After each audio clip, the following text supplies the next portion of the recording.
प्रभु की स्तुति हो।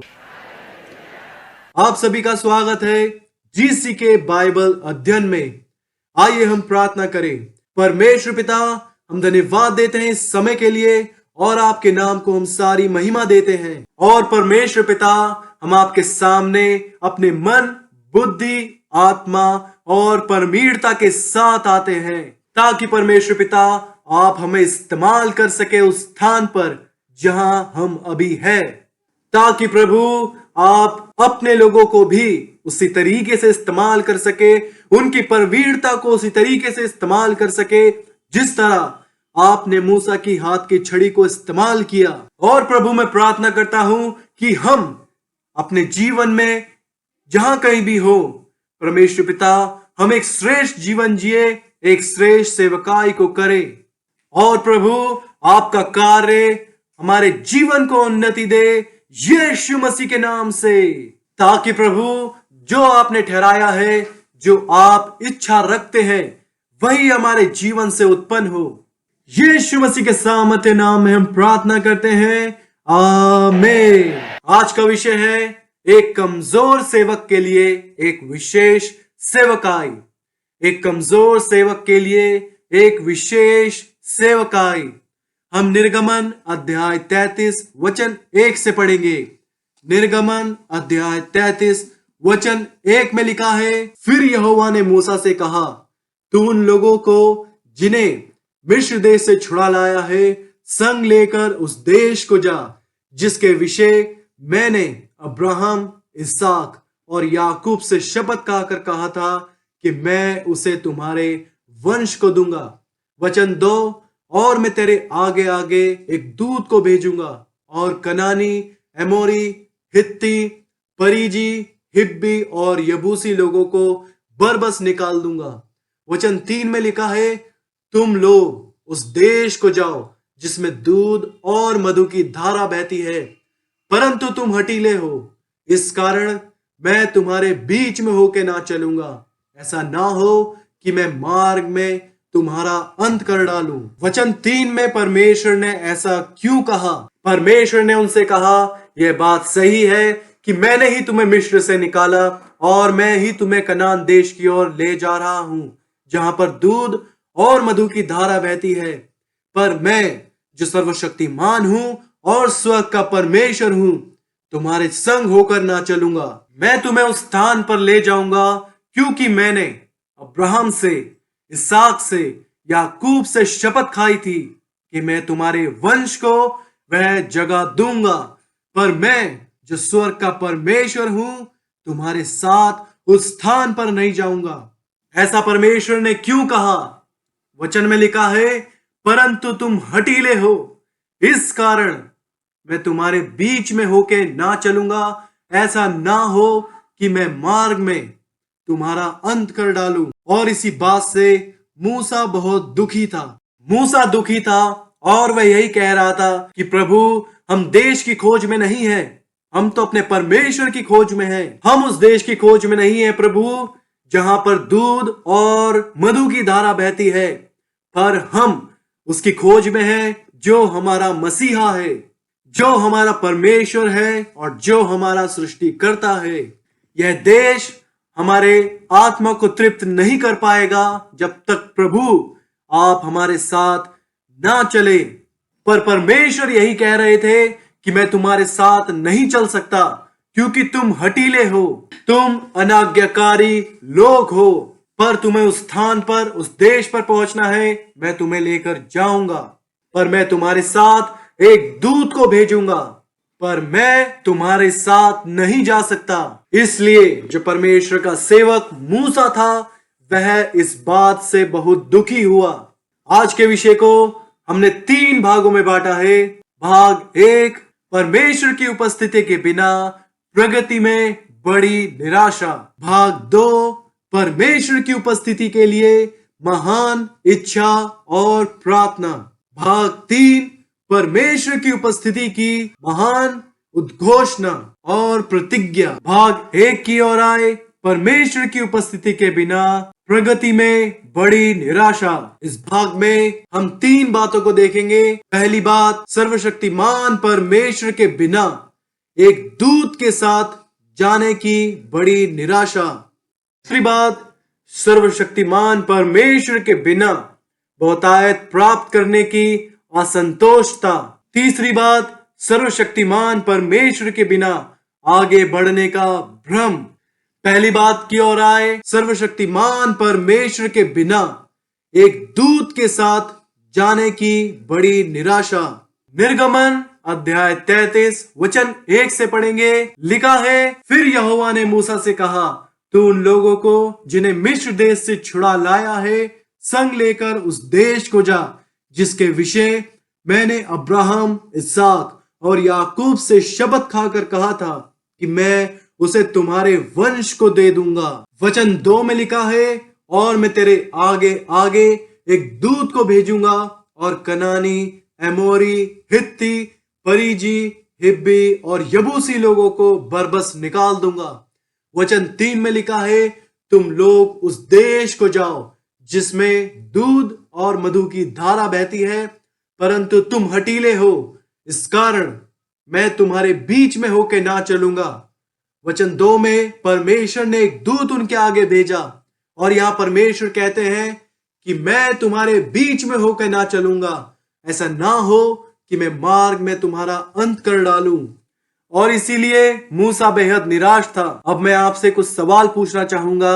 अगर आप लोगों के लिए कोई दूत को ठहराया जाए और आप उसे देख भी सकते हो और परमेश्वर आपसे कहे कि जो भी आपको जरूरत है तुम इससे कहना, पर मेरी तरफ से कुछ भी उम्मीद मत करना कि मैं तुम्हें कोई प्रकाशन दूं। मेरी तरफ से किसी भी व्यक्तिगत उपाय की अपेक्षा मत करना तुम्हारी परिस्थितियों के लिए।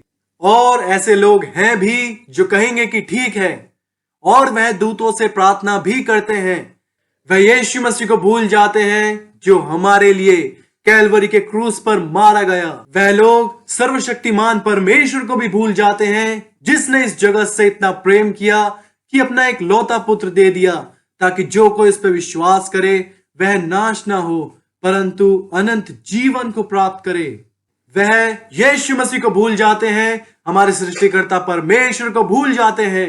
वह सिर्फ और सिर्फ स्वर्गदूत जिब्राइल को याद रखते हैं, मिकाइल को याद रखते हैं। वह उनसे प्रार्थना करते हैं और वह लोग संतुष्ट भी है।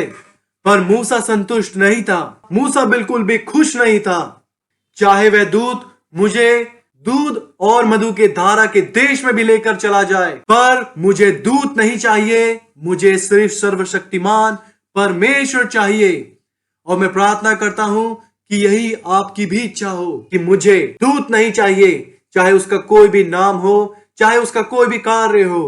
आप अपना भाग सिर्फ सर्वशक्तिमान में ही ढूंढो, सिर्फ अपने मसीहा में ही ढूंढो, अपने सहायक में ढूंढो जिसने आपसे कहा है कि मैं ना तो तुम्हें कभी छोड़ूंगा और ना कभी त्यागूंगा।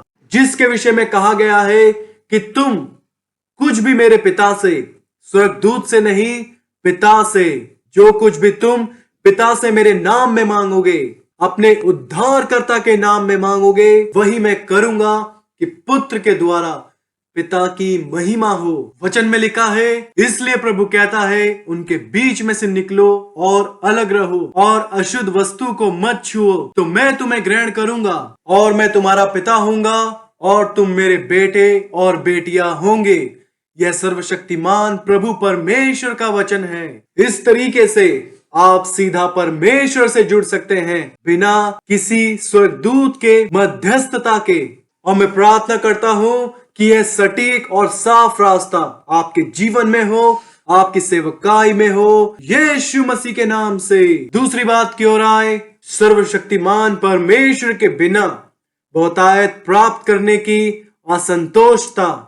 अगर कोई शख्सियत आपके सपने में आकर कहे कि मैंने तुम्हें देखा कि तुम बहुत दिनों से प्रार्थना कर रहे हो, नौकरी के लिए, पत्नी के लिए, परिवार के लिए, और उस शख्सियत का परमेश्वर से कोई भी नाता नहीं है, और वह आकर आपसे कहे कि मैं तुम्हें वह सब कुछ दे सकता हूँ जो तुम चाहते हो, बस उसका नाम लो और उसे पालो, मैं तुम्हें दूध और मधु की धारा बहता हुआ देश दे सकता हूँ, कुछ लोग ऐसे हैं जो दूध और मधु की धारा के देश को पाना चाहते हैं, बिना सर्वशक्तिमान परमेश्वर के, बिना उसके दिए हुए उद्धार के, बिना उसके दी हुई पवित्रता के।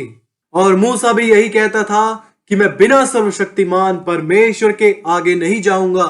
जब आप अपने जीवन में इस मन के साथ जीते हैं, तब आपको कोई भी शारीरिक आशीष, कोई भी शारीरिक आराम संतुष्ट नहीं कर पाएगा, पर केवल सिर्फ स्वर्ग का परमेश्वर ही आपको संतुष्ट कर पाएगा और आपका मन एक अचूक अनुभव को प्राप्त करेगा प्रभु में। हम एक बार फिर से वचन 3 की ओर देखेंगे।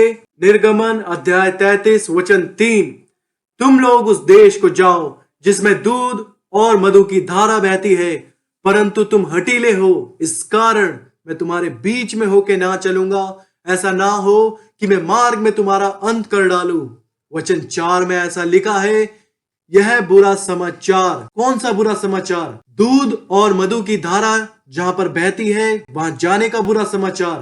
पर परमेश्वर की दिव्य उपस्थिति के बिना, हमारे सृष्टिकर्ता की उपस्थिति के बिना वहां पर जाना, दूध और मधु की धारा बहते हुए देश में जाने के समाचार को भी बुरा बनाती है। परमेश्वर की उपस्थिति के बिना व्यवसाय, व्यक्तित्व और हमारा जीवन बुरा समाचार है। और मूसा इसलिए कहता था कि यह जो हो रहा है यह सही नहीं है, यह असंतुष्टता है परमेश्वर के बिना। हमें बहुतायत की जरूरत नहीं है, हमें सिर्फ और सिर्फ सर्वशक्तिमान परमेश्वर की जरूरत है।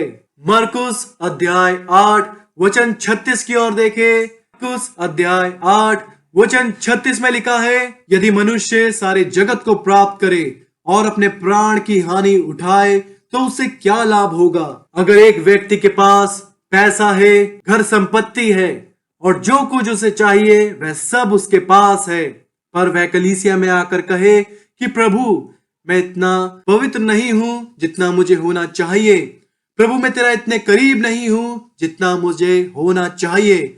उसकी जिंदगी में पैसा है, घर संपत्ति है, उसकी पारिवारिक जिंदगी अच्छी चल रही है, दोस्तों के साथ उसके संबंध अच्छे हैं, पर उसके जीवन में सर्वशक्तिमान परमेश्वर नहीं है। इसीलिए यीशु मसीह ने वचन में कहा है, यदि मनुष्य सारे जगत को प्राप्त करे और अपने प्राण की हानि उठाए तो उसे क्या लाभ होगा? वचन 37 में लिखा है, मनुष्य अपने प्राण के बदले क्या देगा? अगर आपके पास पैसा है, घर संपत्ति है, पर आपका परमेश्वर के साथ मेल मिलाप नहीं है, तो आप सबसे अभागे इंसान हैं इस दुनिया में। तीसरी बात की ओर आए, सर्वशक्तिमान परमेश्वर के बिना आगे बढ़ने का भ्रम, बिना उद्धारकर्ता के ऊंचाइयों पर जाना, बिना पापों की क्षमा पाए हुए, बिना मन में परमेश्वर की शांति पाए हुए। मूसा के जीवन का उदाहरण हमें यही दिखा रहा है। अगर हमारी आत्मा मरी हुई है, हमारी आत्मा पूरी तरीके से खाली है, हमारा जीवन परमेश्वर से जुड़ा हुआ नहीं है, इस पृथ्वी पर हम कुछ भी पाए, कुछ भी उन्नति को पाए, वह सब कुछ व्यर्थ है। लोग कहते हैं कि जब से मैं सेवकाई में आया हूं परमेश्वर ने मुझे बहुत उन्नति दी है। लोग मुझे जर्मनी से, जापान से, चाइना से और दूर दूर देशों से आमंत्रित करते हैं सुसमाचार करने के लिए। ठीक है, पर क्या आपको पता है अब आप अपने जीवन में पहले के समान प्रार्थना में समय नहीं बिता रहे हैं जैसा आप 15 से 20 सालों पहले बिताया करते थे। पर इस बात से आपको कुछ भी फर्क नहीं पड़ता। आप बस उस जगह पर जाते हैं और जो आपने अपने किताब में लिखकर उतारा होता है आप उसी बात को जाकर बोल देते हैं बिना सर्वशक्तिमान परमेश्वर की उपस्थिति के। और आप उसी बात को जो आप अलग अलग जगहों पर 9 से 10 बार प्रचार कर चुके हैं उसी को ही उस स्थान पर खड़े होकर भी प्रचार करते हैं और फिर आप अपने कार्यक्रम को शुरू कर देते हैं और लोग आपको देखकर सोचते हैं कि यह कितनी महान बात है। पर परमेश्वर ऐसा नहीं सोचते। परमेश्वर की नजरों में यह बिल्कुल भी महान नहीं है। उस व्यक्ति के पास परमेश्वर का प्रकाशन नहीं होता और वह ऐसे ही यीशु मसीह के बिना आगे बढ़ता रहता है। और यह समस्या कई बार हमारे साथ भी होती है। पेंटिकॉस्टल्स हमारे चर्च में भी होती है। जब हम पवित्र आत्मा के द्वारा बपतिस्मा को पाते हैं तो हम अन्य भाषाओं में बात करते हैं, पर जब हम आज देखते हैं तो हम अन्य भाषा को इस प्रकार से बोलते हैं जैसे वो हमारे अंदर एक सीमित स्थान पर समाई हुई हो, एक प्रसारण की तरह। जब भी वह बोलते हैं तो कोई नई बात बाहर नहीं आती, पर सिर्फ वही प्रसारण जो उन्होंने अपने अंदर रख रखा है। और वह व्यक्ति आकर कहता है प्रभु की स्तुति हो, पर उसकी जबान पर परमेश्वर का अभिषेक नहीं होता और वह बिना गर्म जोशी के, बिना परमेश्वर के प्रकाशन के बोलता है। क्या सच में आप इस बात से संतुष्ट हो सकते हैं? हमारी कलीसिया के लोग, क्या आप संतुष्ट हो सकते हैं? प्रचार करते समय वह प्रचारक सिर्फ उसी पुरानी प्रसारण को बार बार बोलता रहता है और उसकी कलीसिया के लोग उस अन्य भाषा को जो वह लगातार एक प्रसारण की तरह बोलता है, उसे सुनकर वह भी उसी को ही दोहराने लगते हैं। और जब मैं उन लोगों को चुनौती देकर कहता हूं क्या सच में आपने पवित्र आत्मा से बपतिस्मा पाया है, तो वह लोग कहते हैं हाँ हमने पाया है। और वह कहते हैं रुके, हम आपके लिए अन्य भाषा में बोलेंगे, और वह उसी दोहराई हुई बात को बोलना शुरू कर देते हैं जो उन्होंने अपने पादरी को बोलते हुए सुना है। उसके पास कोई अभिषेक नहीं है, कोई उत्साह नहीं है। वचन में इस प्रकार लिखा है, परंतु जब पवित्र आत्मा तुम पर आएगा तब तुम सामर्थ्य पाओगे और यरूशलेम और सारे यहूदिया और सामरिया में और पृथ्वी के छोर तक मेरे गवाह होंगे। पर उनके पास कोई गवाही नहीं है, वह सिर्फ उस दोहराई हुई जुबान को दोहराते रहते हैं बिना सर्वशक्तिमान परमेश्वर के प्रकाशन के। और उनकी कलीसिया ऐसे ही बहुत समय से उन्नति पा रही है, आगे बढ़ती जा रही है, बिना परमेश्वर के प्रकाशन के, बिना परमेश्वर के अभिषेक के।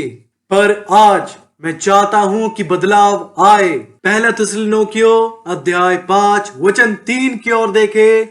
पहला थिस्सलुनीकियों अध्याय 5 वचन 3 में लिखा है, जब लोग कहते होंगे कुशल है और कुछ भय नहीं, तो उन पर एकाएक विनाश आ पड़ेगा। जिस प्रकार गर्भवती पर पीड़ा और वह किसी रीति से ना बचेंगे।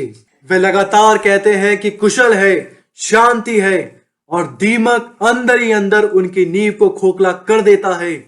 हमें अपनी नींव की ओर वापस लौटने की जरूरत है, अपने परमेश्वर के पास वापस लौटने की जरूरत है। चाहे कुछ भी करे, किसी भी बात की उद्घोषणा करे, हमारा अनुभव परमेश्वर होना चाहिए।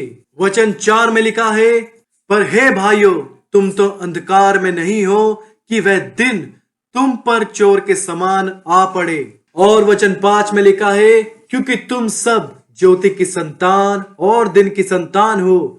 हम न रात के हैं ना अंधकार के हैं। हमारे घर में जब अंधेरा होता है तो हमें पता होता है कि हमारी चीजें किस किस स्थान पर रखी है, तो हम बड़ी आसानी से उन्हें उठा पाते हैं।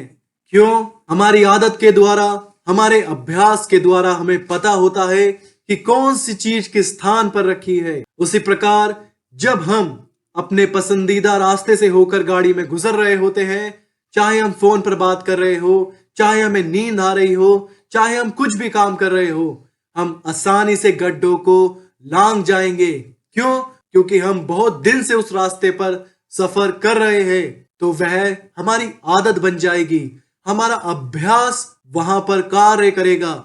पर यह परमेश्वर की ओर से रोशनी नहीं है, परमेश्वर की ओर से अभिषेक नहीं है। यह सिर्फ हमारी आदत है, यह सिर्फ हमारा अभ्यास है, और यह सब बातें कलीसिया के लिए अच्छी नहीं है, परमेश्वर के सेवकों के लिए अच्छी नहीं है।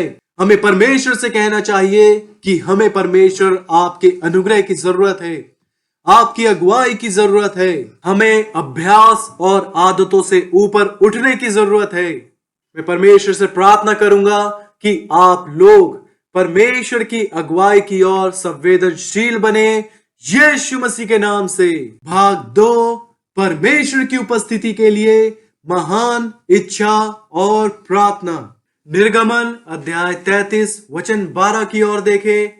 निर्गमन अध्याय 33 वचन 12 में लिखा है, मूसा ने यहोवा से कहा, सुन, तू मुझसे कहता है इन लोगों को ले चल, परंतु यह नहीं बताया कि तू मेरे संग किसको भेजेगा। तो भी तूने कहा, तेरा नाम मेरे चित्त में बसा है और तुझ पर मेरे अनुग्रह की दृष्टि है।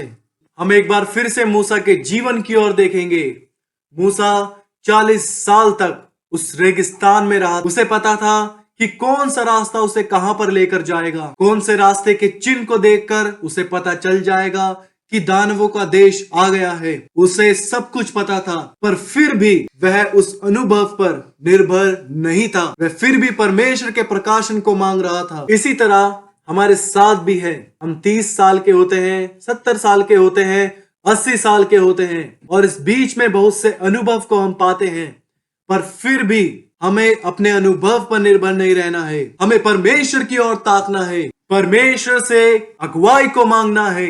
यही इच्छा हमें प्रोत्साहित करती है कुछ समय प्रार्थना में निकालने के लिए, प्रभु की खोज करने के लिए, और यह कहने में कि जो भी अभ्यास और जो भी अनुभव हमने पाया है, सिर्फ यह बातें हमें एक श्रेष्ठ सेवक नहीं बना सकती, एक श्रेष्ठ सेविका नहीं दे सकती, एक श्रेष्ठ जीवन नहीं दे सकती। और इसीलिए मूसा परमेश्वर की अगुवाई को चाहता था। आगे वचन 13 में लिखा है, अब यदि मुझ पर तेरे अनुग्रह की दृष्टि हो तो मुझे अपनी गति समझा दे, जिससे जब मैं तेरा ज्ञान पाऊं तब तेरे अनुग्रह की दृष्टि मुझ पर बनी रहे। फिर यह भी ध्यान रख कि यह जाति तेरी प्रजा है। हम इस भाग में 3 बातों को देखेंगे। पहली बात, व्यक्तिगत प्रार्थना परमेश्वर की दिव्य उपस्थिति के लिए। दूसरी बात, परमेश्वर के चरवाहे की प्रार्थना दिव्य उपस्थिति के लिए। तीसरी बात, प्रबल प्रार्थना उसकी दिव्य उपस्थिति के लिए। पहली बात की ओर आए, व्यक्तिगत प्रार्थना परमेश्वर की दिव्य उपस्थिति के लिए। आइए हम भजन संहिता 51 वचन 11 से पढ़े। भजन संहिता 51 वचन 11 में लिखा है, मुझे अपने सामने से निकाल ना दे। यहाँ पर राजा दाऊद अपने लिए एक व्यक्तिगत प्रार्थना कर रहा है। भविष्यवक्ता नतान राजा दाऊद से बहुत दूर नहीं था। नतान ने उससे आकर कहा, जो तूने किया है उस वजह से तुझ पर यह विपत्ति आ पड़ी है। राजा दाऊद यह कह सकता था, हे भविष्यवक्ता, मुझसे दूर ना जा, मेरे लिए प्रार्थना कर। कुछ लोग होते हैं जो अपने लिए प्रार्थना नहीं कर पाते। नतान राजा दाऊद के लिए पश्चाताप नहीं कर सकता। वहां पर भविष्यवक्ता नतान मौजूद था, पर फिर भी राजा दाऊद खुद प्रार्थना में गया अपने दोष के लिए, अपने पाप के दंड के लिए। उसने घुटने टेके परमेश्वर के सामने। राजा दाऊद अपने विषय में कहता है, देख, मैं अधर्म के साथ उत्पन्न हुआ और पाप के साथ अपनी माता के गर्भ में पड़ा। उसने परमेश्वर से व्यक्तिगत तौर पे प्रार्थना की, और यही परमेश्वर आज के दिन में हमसे कहना चाहते हैं कि आखिरी बार कब तुम मेरे सामने उपस्थित हुए थे, व्यक्तिगत तौर पर कब उपस्थित हुए थे। रोजमर्रा की प्रार्थना के लिए नहीं कि प्रभु धन्यवाद आज के इस दिन के लिए, धन्यवाद आज के इस समय के लिए। खाने पीने की प्रार्थना के विषय में नहीं, रोजमर्रा की प्रार्थना के विषय में नहीं जो आप अपने दिनचर्या के लिए करते हैं, पर व्यक्तिगत तौर पर आपने कब व्यक्तिगत तौर पर परमेश्वर से यह बताया था कि प्रभु, मैं अपने जीवन के इस क्षेत्र में बहुत कमजोर हूं, मैं अपने जीवन के इस क्षेत्र में विफलता का सामना कर रहा हूं, और मैं सोच भी नहीं सकता कि परमेश्वर की संतान ऐसे भी जीती है। अगर आपको दिव्य उपस्थिति चाहिए परमेश्वर की, तो व्यक्तिगत तौर पर प्रार्थना में जाना होगा। वचन में लिखा है, मुझे अपने सामने से निकाल ना दे और अपने पवित्र आत्मा को मुझसे अलग ना कर। आगे वचन 12 में लिखा है, अपने किए हुए उद्धार का हर्ष मुझे फिर से दे। जब राजा दाऊद अपने उद्धार के विषय में चिंतित था, उसने परमेश्वर से मांगा, अपने किए हुए उद्धार का हर्ष मुझे फिर से दे और उदार आत्मा देकर मुझे संभाल। वचन 13 की ओर देखे, तब मैं अपराधियों को तेरा मार्ग सिखाऊंगा। वचन में लिखा है, तब मैं अपराधियों को तेरा मार्ग सिखाऊंगा।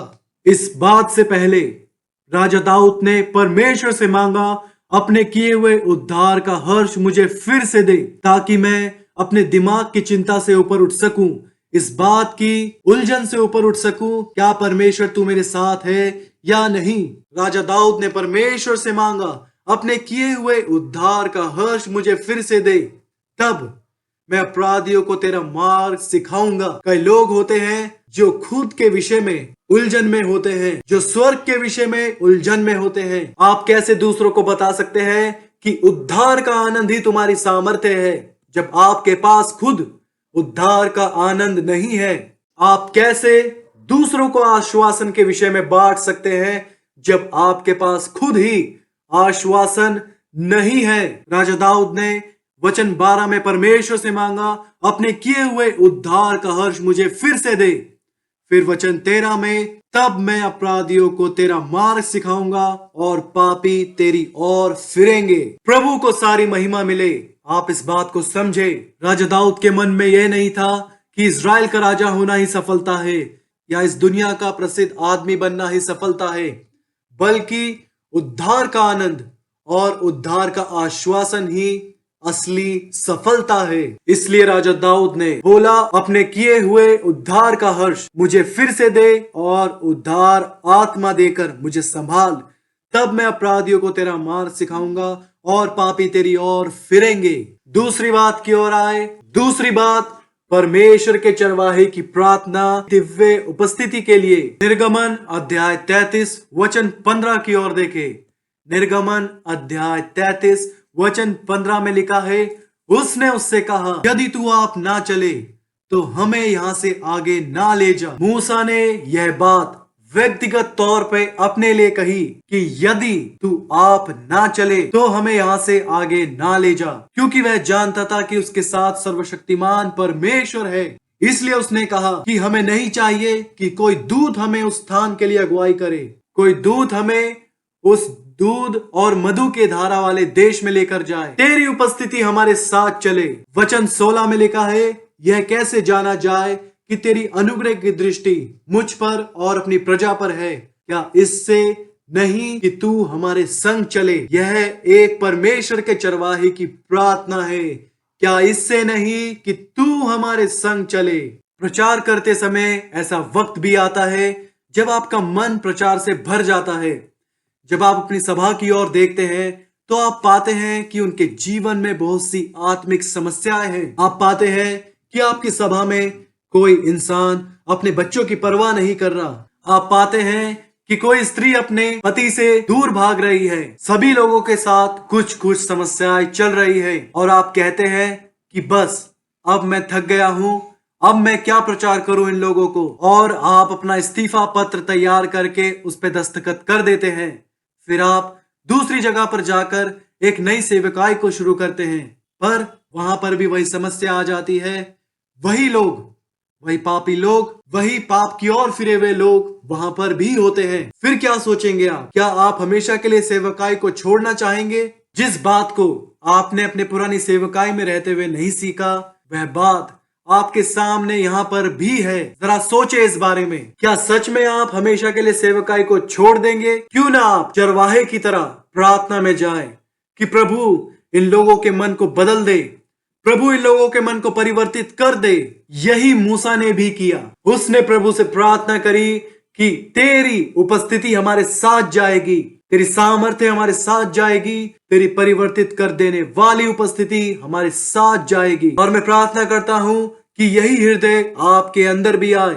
चाहे आपके व्यक्तिगत जीवन में कुछ भी चल रहा हो, आपके प्रार्थना के जीवन में कुछ भी चल रहा हो, आपकी सेवकाई में कुछ भी इस समय चल रहा हो, आप एक चरवाहे की तरह प्रार्थना करें और वो प्रार्थना आपके जीवन की सभी समस्याओं को, आपकी सेवकाई की सभी समस्याओं को सुलझा दे यीशु मसीह के नाम से। एक पारिवारिक तौर पर भी आपके पास सेवकाई होती है। अगर आप माँ हैं और आप देखती हैं कि आपका पति भी आपकी नहीं सुन रहा है और वह अब शराब पीने लग गया है, दूसरी औरतों के साथ उसके संबंध है, और आप पाते हैं कि आपके बच्चे भी अपने पिता के पद चिन्हों पर चल रहे हैं, तो आप क्या करेंगे? क्या आप उसे चर्च लेकर आएंगे, उसे बाइबल पढ़ने को कहेंगे?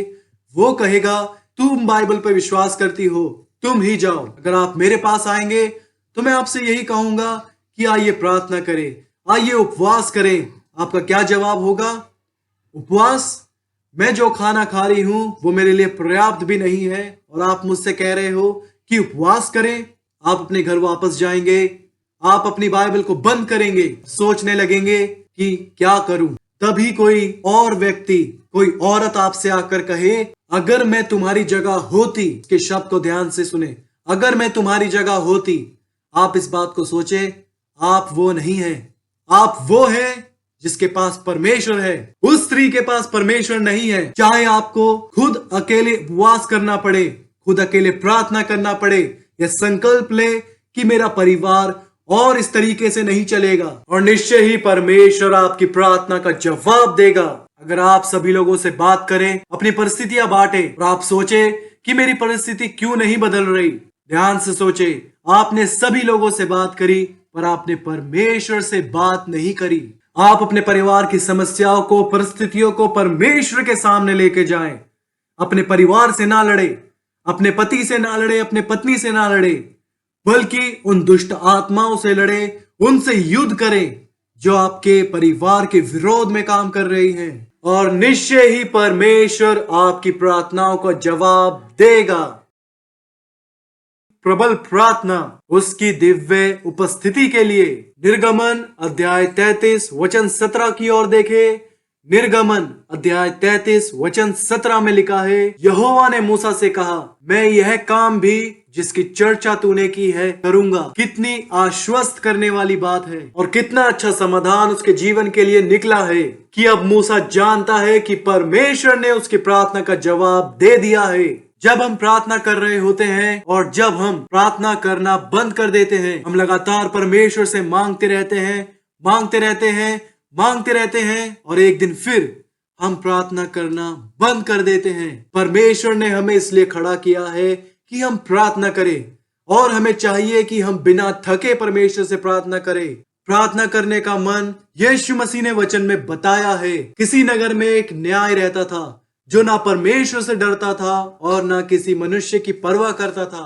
उसी नगर में एक विधवा भी रहती थी जो उसके पास आकर कहा करती थी, मेरा न्याय चुकाकर मुझे मुद्दई से बचा। कुछ समय तक वह ना माना, परंतु अंत में मन में विचार करके कहा, यद्यपि मैं ना परमेश्वर से डरता हूँ और ना मनुष्य की परवाह करता हूँ, तो भी यह विधवा मुझे सताती रहती है, इसलिए मैं उसका न्याय चुकाऊंगा। आपने देखा इसका प्रतिफल उस विधवा को क्या मिला कि मैं उसका न्याय चुकाऊंगा। कहीं ऐसा ना हो कि घड़ी घड़ी आकर अंत को मेरी नाक में दम करे।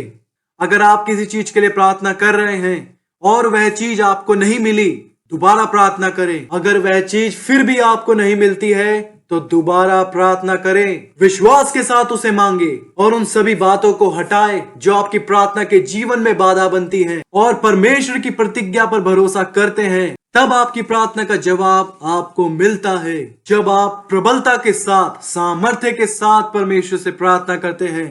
हम यहाँ पर देखेंगे कि मूसा ने परमेश्वर से प्रार्थना की और परमेश्वर ने भी मूसा से बात की। जब परमेश्वर पुराने नियम में यह कर सकता है, तो हम तो नई वाचा में हैं, नए नियम में हैं, तो वह हमारे साथ क्यों ना और भलाई दिखाएगा। आपके साथ परमेश्वर ने आखिरी बार कब बात की थी? शायद से बहुत समय बीत चुका है। क्यों? क्योंकि आप संतुष्ट हैं बिना परमेश्वर की आवाज सुने भी। वचन में लिखा है, यहोवा ने मूसा से कहा, मैं यह काम भी जिसकी चर्चा तूने की है करूंगा, क्योंकि मेरे अनुग्रह की दृष्टि तुझ पर है और तेरा नाम मेरे चित्त में बसा है। भाग 3 की ओर आए। परमेश्वर की उपस्थिति की महान उद्घोषणा और प्रतिज्ञा। निर्गमन अध्याय 33 वचन 14 से पढ़ेंगे। निर्गमन अध्याय 33 वचन 14 में लिखा है, यहोवा ने कहा, मैं आप तेरे साथ चलूंगा और तुझे विश्राम दूंगा। आप ध्यान से देखें, इसी अध्याय में परमेश्वर ने पहले क्या कहा था? परमेश्वर ने कहा था, मैं तुम्हारे बीच में होकर ना चलूंगा बल्कि एक दूत को भेजूंगा। और यह बात सच है कि परमेश्वर जो कहता है वह करके भी दिखाता है।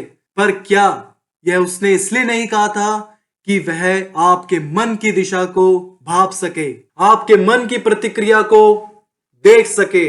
वचन 17 में लिखा है, यहोवा ने मूसा से कहा, मैं ये काम भी जिसकी चर्चा तूने की है करूंगा, क्योंकि मेरे अनुग्रह की दृष्टि तुझ पर है और तेरा नाम मेरे चित्त में बसा है। मैं प्रार्थना करता हूँ कि परमेश्वर की तरफ से यही उद्घोषणा हम सभी के जीवन के लिए भी आए, जब हम अपनी परिस्थितियों को, अपने जीवन की परेशानियों को परमेश्वर की तरफ लेकर जाएं। यीशु मसीह के नाम से हम इस भाग में 3 बातों को देखेंगे। पहली बात, परमेश्वर की दिव्य उपस्थिति का अनुग्रहपूर्ण वादा। दूसरी बात, परमेश्वर की दिव्य उपस्थिति में महान सामर्थ्य। तीसरी बात, परमेश्वर की दिव्य उपस्थिति की स्थिर महिमा। हम पहली बात की ओर आएंगे। हम पहले ही इसे निर्गमन अध्याय 33 वचन 14 में पढ़ चुके हैं। हम इस बार यहोशू अध्याय 1 वचन 5 की ओर देखेंगे। यहोशू अध्याय 1 वचन 5 में लिखा है, तेरे जीवन भर कोई तेरे सामने ठहर ना सकेगा। अगर कोई सोचे कि वह अपने जीवन में बहुत सी परेशानियों का सामना कर रहा है, तो जरा इस वादे की ओर देखे। लिखा है, तेरे जीवन भर कोई तेरे सामने ना ठहर सकेगा।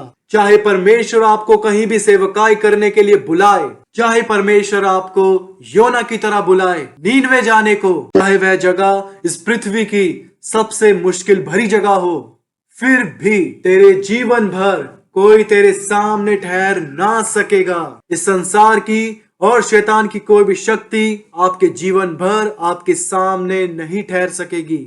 अगर आपकी सेवकाई किसी ऐसे स्थान पर है जहां पर लोग बहुत ही क्रूर हैं, उनके जीवन बहुत क्रूर है, और आप शायद परमेश्वर से प्रार्थना में जाकर कहें कि प्रभु, शायद मैं किसी गलत जगह भटक कर आ गया हूँ, इनके मन को बदल नहीं पाऊंगा, निश्चय ही आप उनके जीवन को और उनके मन को बदल पाएंगे। इससे फर्क नहीं पड़ता कि उन्होंने कितना भी प्रशिक्षण लिया हो आपके खिलाफ जाने के लिए, आपकी बात के खिलाफ जाने के लिए, पर वचन में देखे क्या लिखा है, तेरे जीवन भर कोई तेरे सामने ठहर ना सकेगा।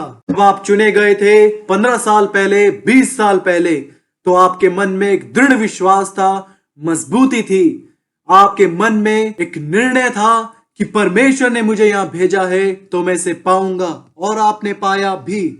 पर आज 15 साल बाद, 20 साल बाद आपके मन में डर है, आपके मन में अस्थिरता है। क्यों? क्योंकि आप परमेश्वर के वादे को भूल गए हैं।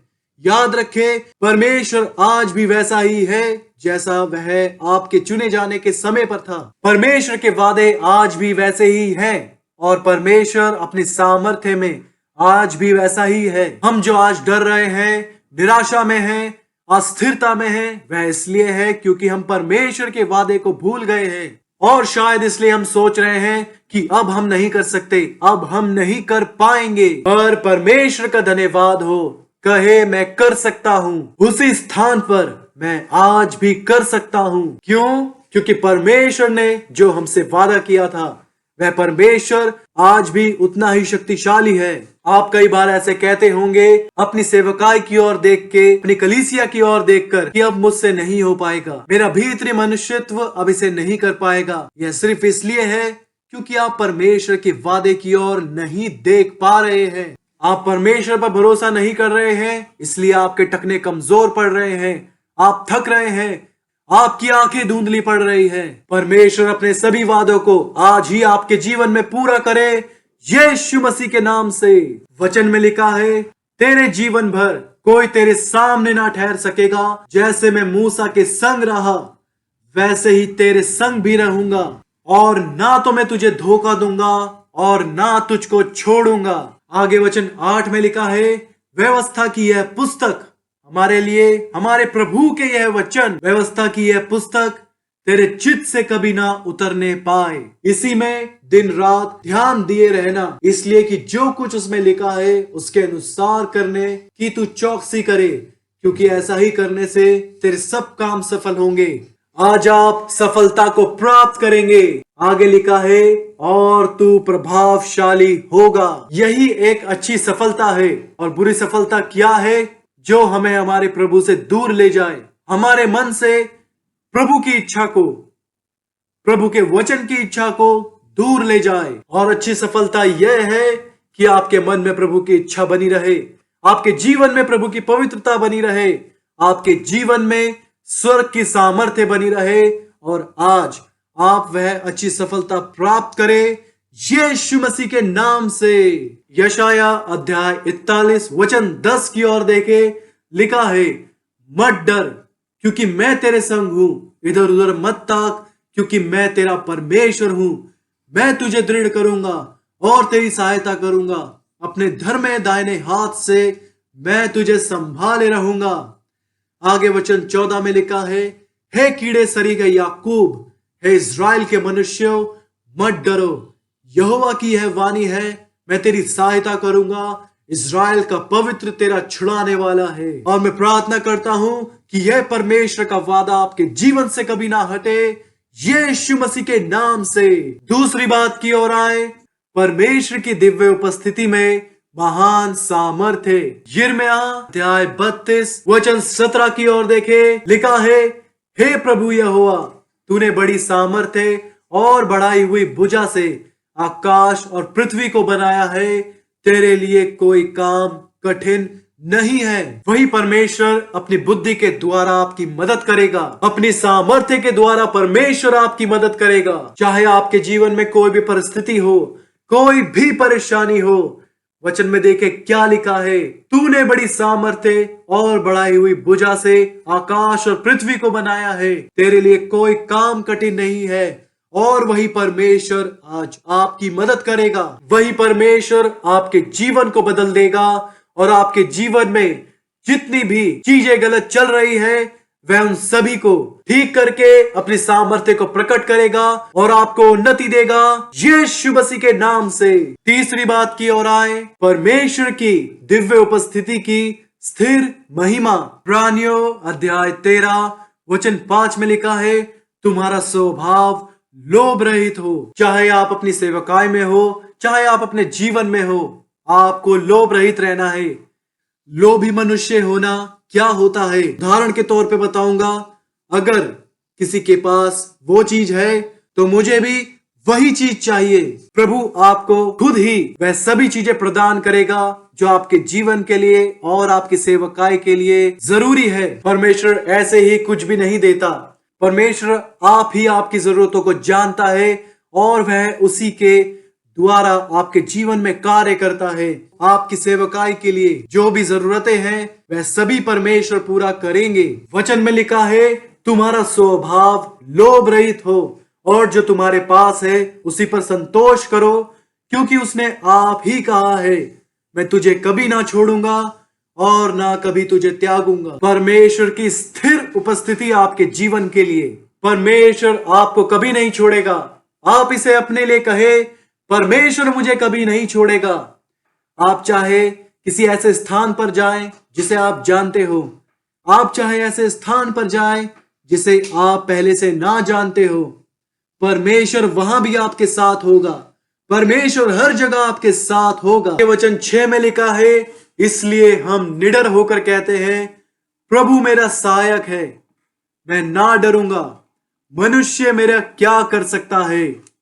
कृपया आमीन कहें। कई बार हम भलाई से ज्यादा नुकसान के विषय में सोचते हैं। बाइबल को पढ़ने के बजाय, परमेश्वर के वादे को याद रखने के बजाय, परमेश्वर के स्वभाव को याद रखने के बजाय हम उस स्थान के विषय में पता करने लगते हैं जहां हम प्रचार के लिए जाते हैं। उन लोगों की बुराई के विषय में हम पता करने की कोशिश करते हैं कि वह कितने बुरे हैं। इस बात के विषय में पता करने की कोशिश करते हैं कि आपसे पहले जो प्रचारक उस स्थान पर गया था, उस प्रचारक के साथ क्या किया।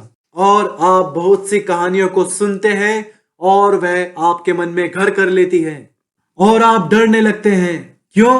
क्योंकि आपने उन सभी बातों को सुना जो वहां पर हुई थी और वह बातें आपके मन को डरा देती है और मनुष्य के डर को आपके मन में पैदा करती है। आप क्यों ना उन सभी बातों को अपने दिमाग से हटा दे, अपने चित्त से मिटा दे। आप उस विषय में सोचे जो परमेश्वर ने आपके लिए कहा है और परमेश्वर के सामने पूरी निडरता के साथ जाके बोले, प्रभु मेरा सहायक है। क्या आप यह अपने विषय में कह सकते हैं कि प्रभु मेरा सहायक है, मैं ना डरूंगा, मनुष्य मेरा क्या कर सकता है? और जब आप ऐसा बोलते हैं तो आप परमेश्वर की सामर्थ्य को अपने जीवन में लाते हैं, क्योंकि अब परमेश्वर जानते हैं कि आप पूरी तरीके से उस पर निर्भर हैं। और आज के इस दिन में आपने इस वचन के द्वारा यह समझ लिया है कि आप जो पहले डर रहे थे अपनी सेवकाई में, उन लोगों के विषय में जो आपकी कलीसिया में है, उन परिस्थितियों के विषय में जो आपके जीवन में है,